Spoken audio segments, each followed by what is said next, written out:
ఇప్పుడు మెయిన్ ప్రధానంగా టార్గెట్ చేస్తుంది ఏంటంటే వైసీపీకి సంబంధించిన ఎంపీలని తెలుగుదేశం వైపుకో బీజేపీ వైపుకో, తెలుగుదేశం వైపు వద్దనుకుంటున్నారు, బీజేపీ వైపుకి తరిమేద్దామని చూస్తున్నారు. అదే సందర్భంలో ఎమ్మెల్యేలని జనసేన వైపుకి తీసుకెళ్లే ప్రయత్నం చేస్తున్నారు.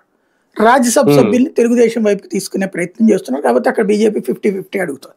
ఓవరాల్గా జగన్కి ఏ ప్రజాప్రతినిధి లేకుండా చూస్తే తద్వారా జగన్ ఒంటరోడ్ అయితే ఇక ఆ తర్వాత అతనికి రాజకీయ భవిష్యత్తు ఉండదు అనేటటువంటిది తెలుగుదేశం స్కెచ్గా ఉంది. దానికి అది జగన్కి తెలుసు. కానీ నాయకులు కూడా అతను ఏం చూస్తాడు, ఫైనల్గా ఎవరు తన వెంట ఉన్నాడో చూసుకుంటాడు. 2009లో బయటకు వచ్చేసే రోజున కాంగ్రెస్ నుంచి వెనకాలందరినీ పోగేసుకుని రాలేదు అతను. నేను వెళ్తున్నాను, నా వెనకాల వచ్చేవాళ్ళు రెండు అన్నాడు.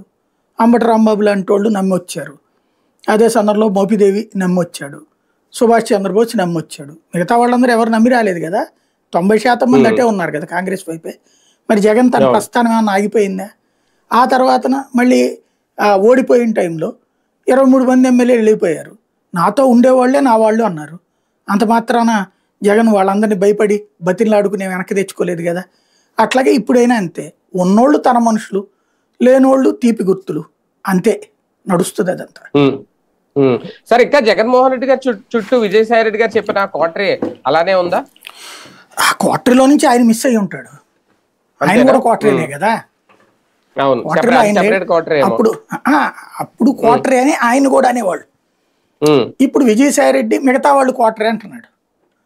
ఎవరి దాళ్ళది లెక్కే. క్వార్టరీ అంటే అధికారంలో ఉన్నప్పుడు వర్కౌట్ అవుతుంది, ప్రతిపక్షంలో ఉన్నప్పుడు ఏముంటది, అధికారంలో ఉన్నప్పుడు ఏంటి, అధికార ఫలాన్ని మిగతా వాళ్ళకి దక్కనీయకుండా అందరూ తామే జురుకుంటారు చుట్టూ ఉన్నోళ్ళు. అది క్వార్టరీ చేసే పని.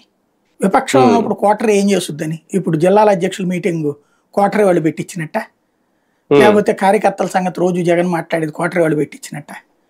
క్వార్టరీ ఎప్పుడు కూడా అధికారం ఉన్నప్పుడు అధికారులు ఏంటంటే, ఫర్ ఎగ్జాంపుల్ ఒక ఐఏఎస్ ఉన్నాడు, తనకు పోస్టింగ్ కావాలా, ఒక ఐపీఎస్ ఉన్నాడు, తనకు పోస్టింగ్ కావాలా, లేకపోతే ఒక కాంట్రాక్టర్ ఉన్నాడు, తనకు పని కావాలా, ఓ పారిశ్రామికవేత్త ఉన్నాడు, తనకు భూమి కావాలా. ఇట్లాంటి వ్యవహారాల్లో ఎవరిని అప్రోచ్ అవ్వాలి అనుకున్నప్పుడు జగన్తో చెప్పగలిగినోడు ఎవడున్నాడు అని చూస్తారు. ఆ చూసినప్పుడు కనిపించే ఫేసులు